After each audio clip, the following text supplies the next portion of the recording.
말씀 제목 함께 읽어보도록 하겠습니다. 함께 읽겠습니다. 시작.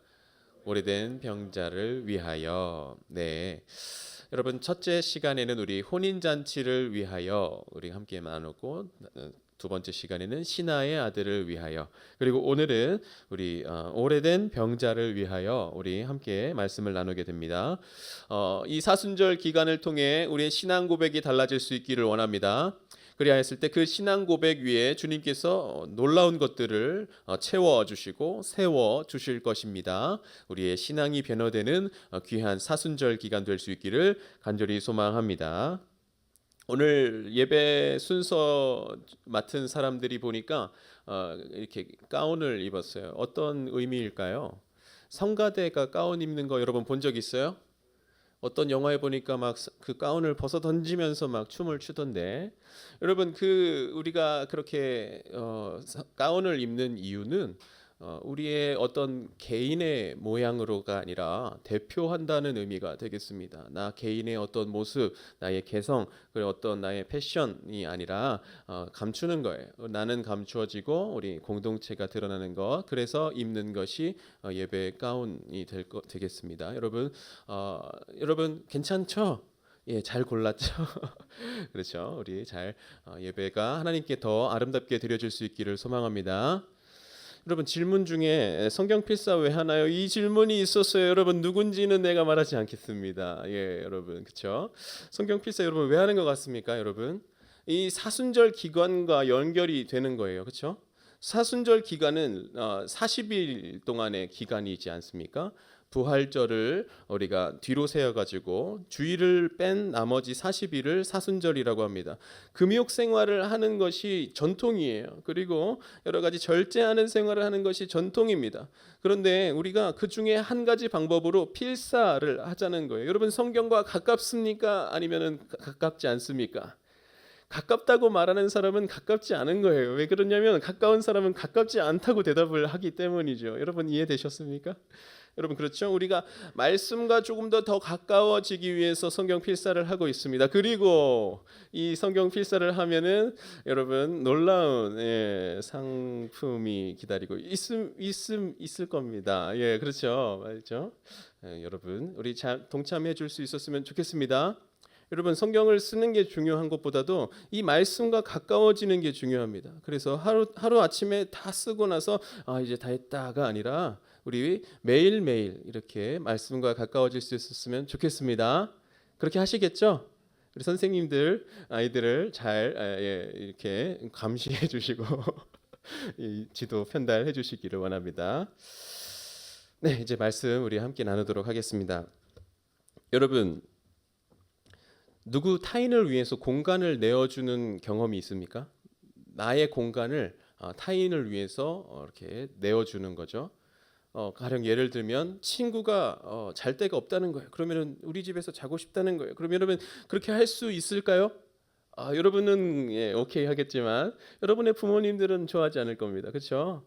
청소 상태도 있고요. 그리고 집안의 어떤 그런 먹고 이렇게 하는 문제들 여러분 불편할 수 있어요. 그렇죠?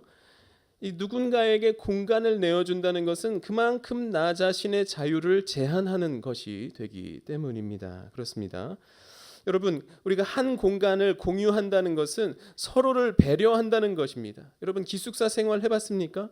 룸메이트가 소울메이트가 될 수 있어요. 그거는 정말 잘 맞을 때의 일입니다. 그렇지만 룸메이트가 원수가 될 수도 있는 거예요. 그렇죠? 다음 학기에 조용히 방을 옮기는 겁니다. 다음 학기에 조용히 이제 기숙사를 떠나서 이제 자취를 한다든지 그런 식으로 하는 것은 뭘까요? 같이 살기 힘들다라고 하는 것이지요. 그렇습니다. 여러분 한 공간을 공유해서 살아간다는 것은 서로 배려한다라고 하는 것이죠. 마찬가지로 여러분 우리가 함께 식사하는 것도 마찬가지입니다. 여러분 우리 갓난아이와 함께 식사할 수 있을까요? 없을까요? 먹는 게 일단 다르고요. 그렇죠? 먹는 시간도 다릅니다. 더 자주 먹죠. 그리고 아이들이 포크와 숟갈을 잘 사용하지 못하기 때문에 막 이렇게 밥을 던집니다. 그렇죠? 입에 다 들어가지 않고 다 흐릅니다. 그렇죠? 그렇기 때문에 그 아이가 함께 밥을 먹는 겸상하기까지는 상당히 오랜 준비 기간과 그리고 시간들이 필요한 거예요. 그렇죠? 그러나 우리가 너는 아직 식사 예절을 몰라. 그렇기 때문에 우리와 함께 밥을 먹을 수 없어. 그렇게 내치는 경우를 보신 적 있습니까? 그렇지는 않습니다. 왜 그렇습니까? 언젠가 그 아이는 자라나서 함께 식탁을 공유하게 될 거예요. 그렇게 기다리는 겁니다. 가르치는 겁니다. 그것을 밥상머리 예절이라고 하지요. 그렇죠? 그렇게 우리는 밥상을 통해서 많은 것을 배울 수가 있는 것입니다. 여러분, 하나님께서 하시는 일은 무엇일까요? 하나님께서는 우리를 위해 공간을 내어 주십니다. 자신의 무한한 자유를 제한하셔서 우리가 그 공간에 들어갈 수 있게 하십니다. 그것이 무엇입니까? 하나님의 나라. 하나님의 나라 천국을 의미하는 것이죠. 주님께서는 우리를 초청하시는 거예요. 우리가 이 상태 그대로 간다면 우리는 그 굉장한 폐를 끼칠 수 있는 것이겠지만 하나님께서는 그것을 배려하시는 겁니다. 그럼에도 불구하고 우리를 부르시는 거예요. 그렇지 않겠습니까? 우리를 또한 식사 자리로 부르시는 거예요. 우리는 식사 예절을 알지 못하고요. 뭐부터 먹어야 될지도 알지 못하고 그리고 소리를 내면서 먹는다든지 그런 어떤 식사 예절을 잘 모를 수도 있지만 하나님께서는 우리를 그 식사 자리로 불러주시는 겁니다. 그게 먼저인 것이죠. 사랑하는 우리 성도 여러분, 하나님께서는 우리를 초청하십니다. 주님의 나라와 주님의 식탁으로 우리를 초청하십니다. 그 초청에 아름답게 우리 응답하는 저와 여러분이 될 수 있기를 간절히 소망합니다. 우리가 주님께서 원하시는 그 자리에 나아갈 때까지 우리가 조금씩 변화되는 모습이 우리 가운데 있기를 간절히 소망합니다. 여러분, 우리가 출애굽을 생각해 볼 때 그것을 우리의 인생과 많이 비교합니다. 우리의 인생을 마치 광야 생활로 그렇게 비유하기도 하지요. 그렇다면 여러분에게 질문 한 가지 하겠습니다. 그 출애굽 과정에서 홍해가 먼저 있었습니까? 아니면 시내산이 먼저 있었습니까? 여러분, 이거 굉장히 중요해요. 홍해가 먼저 있다. 손 아니 예. 그러면 시내산이 먼저 있었다. 손 네. 놀랍게도 한 명도 들지 않았습니다. 와, 그렇죠? 너무 제가 급하게 물어봐서 그렇죠. 첫 번째 손을 들었어야 되죠. 홍해가 먼저입니다. 여러분, 한 가지 사실 알았죠? 홍해가 먼저 있었고 그 다음에 시내산이 있었습니다. 여러분, 이스라엘 백성은 홍해를 건넜고요. 그 다음에 3개월 만에 시내산에 도착했습니다. 그리고 시내산에서 1년 넘게 있었어요. 그 다음에 그 장소에서 하나님의 십계명 그 율법을 받았습니다. 그리고 성막을 지었습니다. 그것이 그렇습니다. 여러분, 홍해가 먼저고 시내산이 나중입니다. 이 의미가 무엇일까요? 구원이 먼저고 그 다음에 율법이 나중입니다. 다시 한번 구원이 먼저이고요. 그 다음에 율법은 나중입니다. 여러분, 이 사실 굉장히 중요합니다. 율법이 먼저 있었고 구원이 나중에 있었다. 이러면은 문제가 생기는 거예요. 구원이 먼저 있었고 그 다음에 율법이 있었다라고 해야지만 이 의미가 가능하게 되겠습니다. 여러분, 그렇다면 구원이 먼저 있고 율법이 나중에 있었다. 이 의미가 어떤 의미일까요? 여러분, 결혼 어떻습니까? 결혼. 여러분, 예식이 먼저 있고요. 그 다음에 약속이 생기는 겁니다. 그렇죠? 치약은 여러분 뒤에서부터 짜야 돼요? 중간에 푹 눌러서 짜야 돼요? 이거 별로 안 중요한가요? 그렇죠? 여러분, 소변을 볼 때는 앉아서 써야 되는 서서 써야. 여러분, 이거 굉장히 중요한 문제라고 하더라고요. 그렇죠? 저는 잘 모르겠습니다. 그렇죠? 그리고 여러분, 생활하면서 어떤 요일은 청소하는 요일로 이렇게 떼어두기도 하지요. 그리고 어떤 대청소하는 날, 그리고 뭐 어떤 그런 결혼을 하고 나서 약속이 생기는 겁니다. 결혼하기 전에 우리 이렇게 약속을 먼저 하고 나서 그 다음에 결혼 예식이 있다? 아니죠. 예식이 먼저 있고 그 다음에 약속이 생기는 겁니다. 여러분, 우리 아이를 낳지 않습니까? 출산도 마찬가지예요. 아이가 생기고 아이가 태어나는 게 먼저인 거예요. 그 다음에 그 아이를 위한 생활 패턴이 시작되는 겁니다. 아이를 배려하는 거예요. 그 아이에게 많은 것을 쏟게 됩니다. 이 집안의 중심은 아이가 되는 거예요. 태양이 지구를 도는 게 아니라 지구가 태양을 돌지 않습니까? 마찬가지로 출산을 하게 되면 그 집안의 중심은 그 아이가 되는 거죠. 그렇죠? 그렇게 모든 스케줄이 그 아이를 중심으로 가게 되는 것입니다. 여러분, 이것이 구원이 먼저 있고 율법이 나중에 있다는 의미가 되겠습니다. 하나님께서는 먼저 우리를 구원하시는 거예요. 그 구원이 먼저 있는 겁니다. 그 다음에 우리에게 율법을 주시는 거예요. 그것은 함께 생활하기 위한 생활 규칙인 겁니다. 함께 생활하기 위해서 서로를 배려하는 어떤 그런 부분에 있어서 율법을 주신 겁니다. 그 반대의 경우는 어떨까요? 여러분, 면접을 보면 어떻습니까? 먼저 서류 면접을 봐요. 서류 면접 떨어지면 여러분 대면 면접 할 수 있습니까? 없습니까? 없습니다. 그렇다면 서류 면접은 기준이 있는 거예요. 그렇죠? 토익 점수 막 이렇게. 그렇죠? 그리고 영어 점수가 토익 점수죠. 그리고 수능 몇 등급이 죄송합니다. 그 여러 가지 기준 조건들이 있어야지만 그 서류 면접이 통과되고요. 그 서류 면접 끝난 다음에는 대면 면접하면서 그 다음에 그렇게 기준을 통과해야 입사할 수가 있는 겁니다. 그렇죠? 여러분, 이런 거를 우리는 계약이라고 하지 않습니까? 서로 이렇게 동등한 조건에서 이렇게 이 조건을 맞으면 이제 채용이 되는 그런 어떤 관계를 의미하는 것이죠.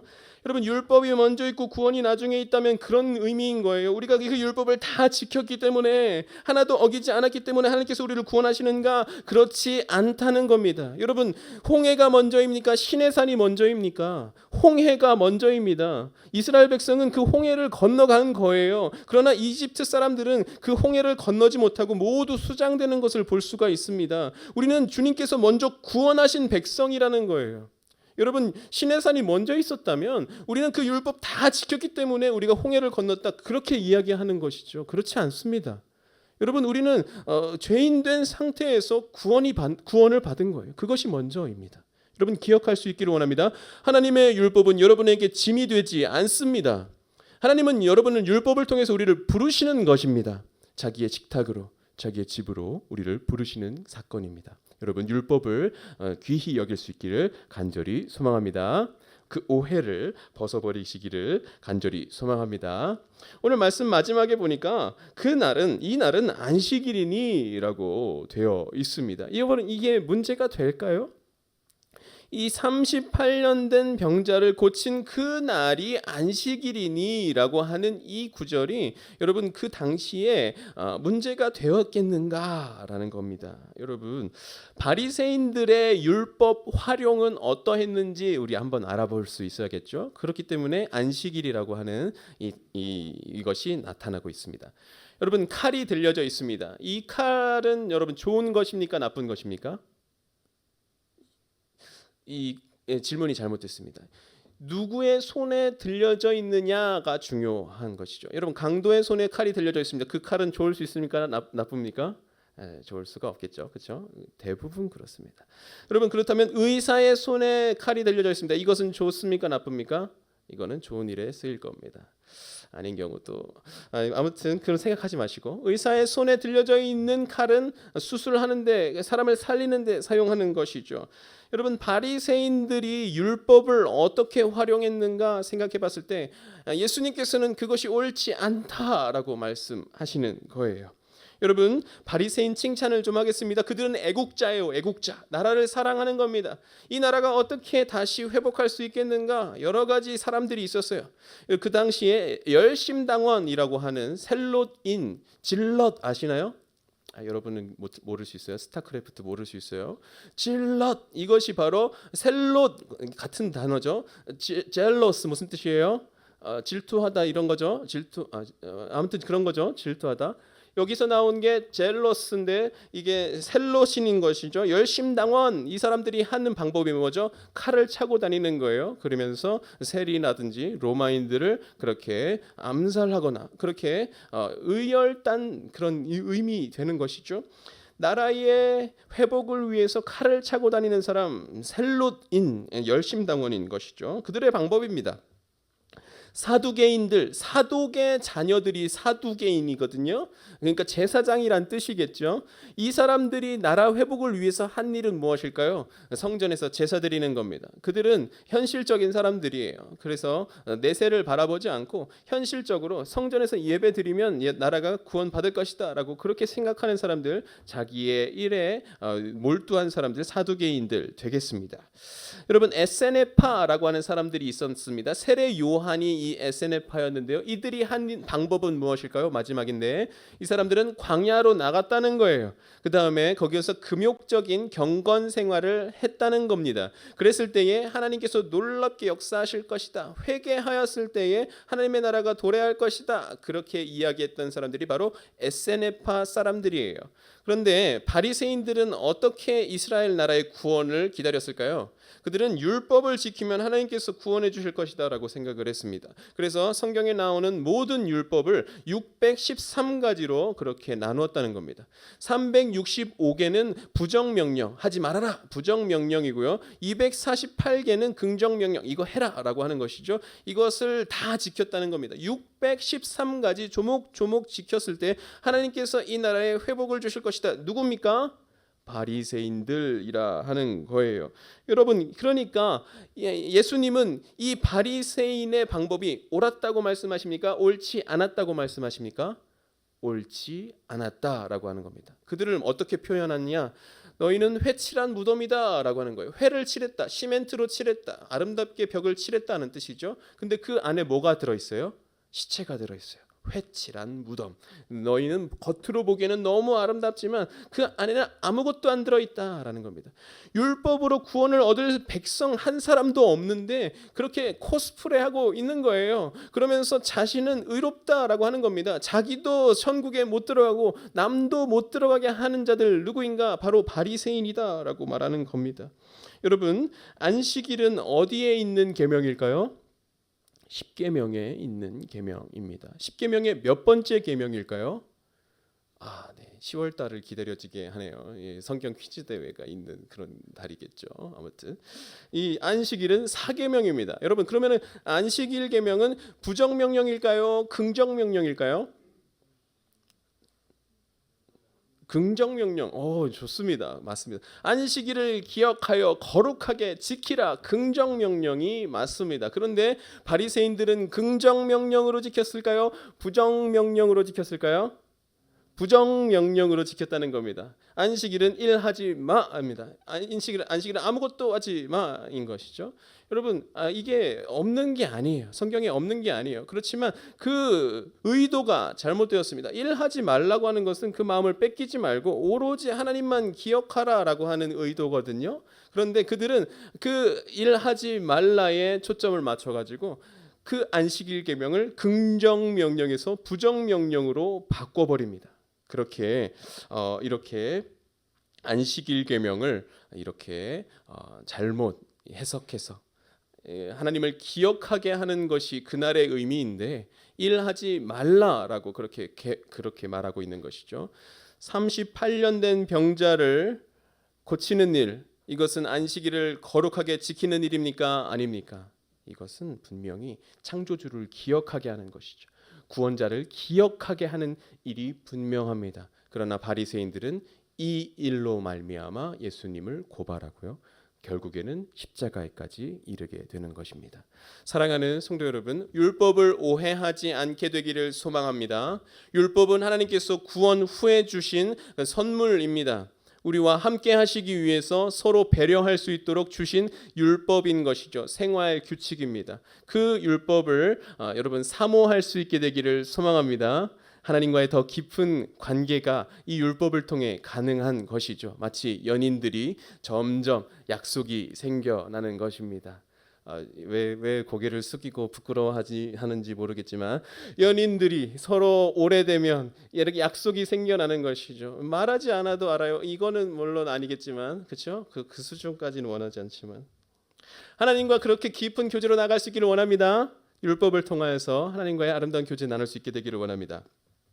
이제 오늘 사건을 우리가 함께 나누어 보시죠. 이 장소의 이름 뭐라고 되어 있습니까? 히브리 말로 베데스다라고 되어 있습니다. 여러분 두 가지 단어의 합성어예요. 베트 무슨 뜻일까요? 베트 알파베트 할 때 그 베트거든요. 야구할 때 쓰는 베트가 아니라 집이라고 하는 뜻입니다. 베트. 그리고 헤세드라고 하는 단어가 있습니다. 여러분 무슨 뜻일까요? 이미 한번 얘기했는데 예. 이거는 이 은혜라고 하는 뜻입니다. 여러분 헤세드 찬양팀 있죠, 그렇죠?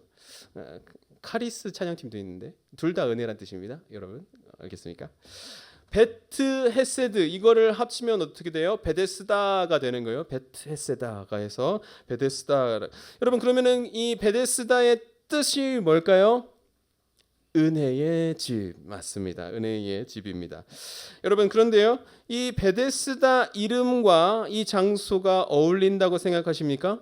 전혀 안 어울린다고 생각합니다. 여러분 이 베데스다에서 고침을 받는 사람들은 누구일까요? 가장 먼저 본 사람입니다. 그렇죠? 가장 먼저 물의 움직임을 본 사람이 가장 먼저 들어갈 수 있기 때문에 그렇죠? 첫 번째 가장 먼저 본 사람. 두 번째는요. 가장 빠른 사람 되겠습니다. 그렇죠? 가장 건강한 사람 되겠습니다. 그러니까 이 베데스다에서 고침을 받을 수 있는 그 기회를 가질 수 있는 사람들은 누구인가? 바로 가장 먼저 본 사람, 가장 먼저 달려간 사람, 즉 건강한 사람이 가장 유리하다라고 하는 겁니다. 38년 된 이 병자 기회가 있었을까요? 없었을까요? 없었다는 거예요. 그래서 지금 말하고 있는 겁니다. 다른 사람이 먼저 들어간다. 나를 도와주는 사람이 없다라고 하는 게 바로 이 은혜의 집에서 일어나는 일입니다. 여러분 은혜의 집 맞습니까? 경쟁의 집 아닌가? 이런 생각이 드는 것이죠. 여러분 우리가 사는 생활은 베데스다라고 할 수 있습니까? 아니면은 경쟁의 집이다라고 할 수 있습니까? 여러분 학교 생활도 마찬가지고요. 어떤 가정은 그럴 수도 있습니다. 그리고 여러 가지 어떤 사회는 그럴 수도 있어요. 여러분 어떻게 보면 경쟁해야 하는 그런 우리는 시대를 살아가는 것이 아닌가. 뒤처지면 안 되는 시대를 살아가고 있지는 않은가 우리는 생각해 볼 수 있다는 겁니다. 그랬을 때 하나님 예수 그리스도는 누구에게 자신의 그 초점을 맞추시는 겁니까? 가장 작은 자에게 그 시선을 맞추고 계시는 겁니다. 38년보다 더 오래된 병자는 없었을 거예요. 그렇죠?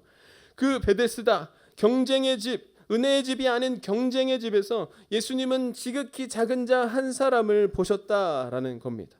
그리고 그에게 기회를 주시는 것이죠. 자리를 들고 일어나라. 놀라운 일이 일어납니다. 그 병자는 이제 그 물에 뛰어들 필요가 없습니다. 왜 그렇습니까? 고침을 받았기 때문입니다.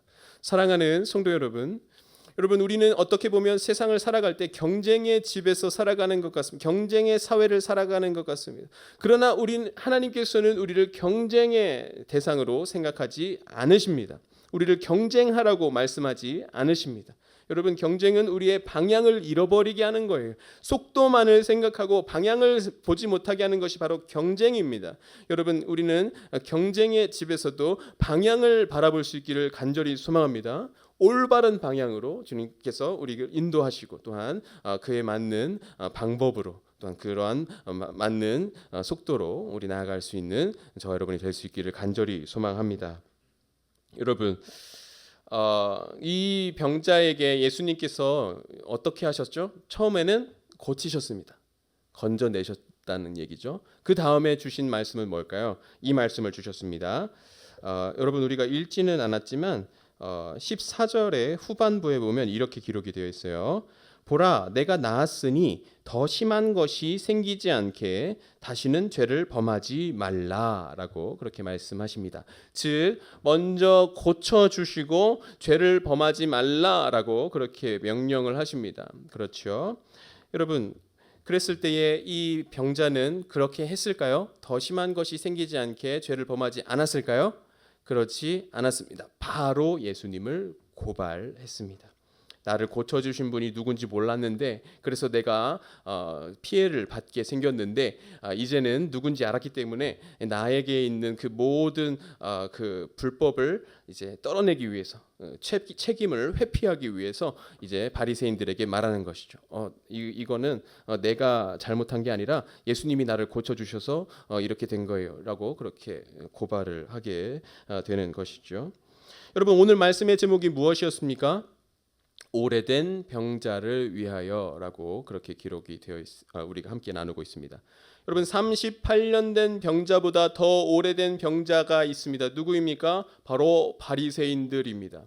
눈에 보이는 병을 가진 38년 된 병자가 있습니다. 그러나 더 오래된 병자들은 어떠한 병을 가지고 있었을까요? 보이지 않는 병을 가지고 있었다라는 겁니다. 그들을 고치기는 매우 어렵다는 것이죠. 그들은 가르침으로 고쳐야만 합니다. 그들은 마음을 바꾸어야만 합니다. 그들은 율법을 다르게 해석해야만 합니다. 여러분, 이것이 가능했습니까? 그러지 못했다는 것이에요.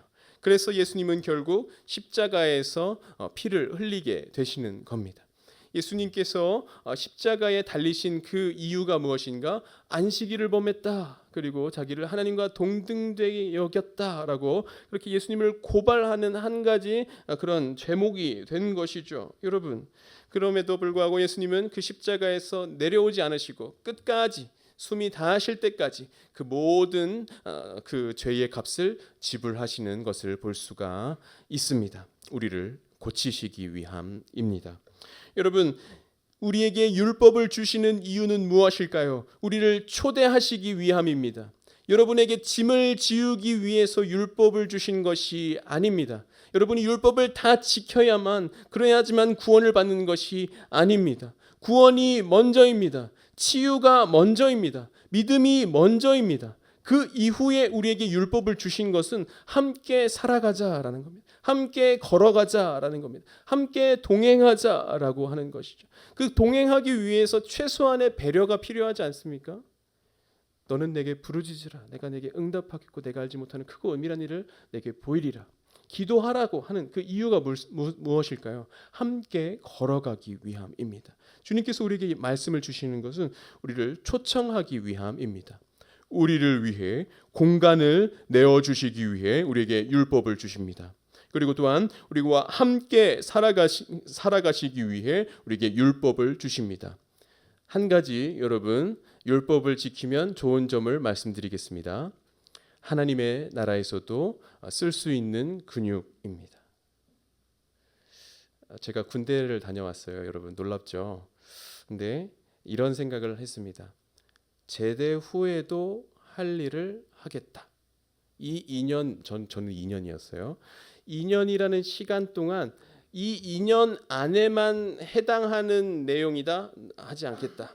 그러나 이 2년 후에도 이것이 말이 된다면 그거는 하겠다. 이런 생각을 했습니다. 즉 사회에서도 할 만한 것은 하겠다라고 그렇게 생각을 했어요. 저처럼 하면 별로 좋지 않습니다, 여러분. 여러분 아무튼 그렇습니다. 무슨 의미인가? 우리는 천국에서도 쓸 근육을 지금부터 단련할 수 있어요. 그게 바로 율법입니다. 우리는 지금 율법을 지키면 하나님과의 더 아름다운 그런 만남이 가능하고요. 대화가 가능하겠다라는 겁니다. 마치 우리가 함께 밥을 먹을 때 예절을 지키면 그 대화에 있어서 껄끄러움이 없을 수 있는 것처럼 말이죠. 그렇죠? 여러분 율법을 사모할 수 있게 되기를 원합니다. 율법에 대한 오해를 지울 수 있기를 원합니다. 주님께서 우리를 사랑하시기 때문에 율법을 주십니다. 그 율법을 사모하여 주야로 묵상하는 저와 여러분이 되시기를 간절히 소망합니다.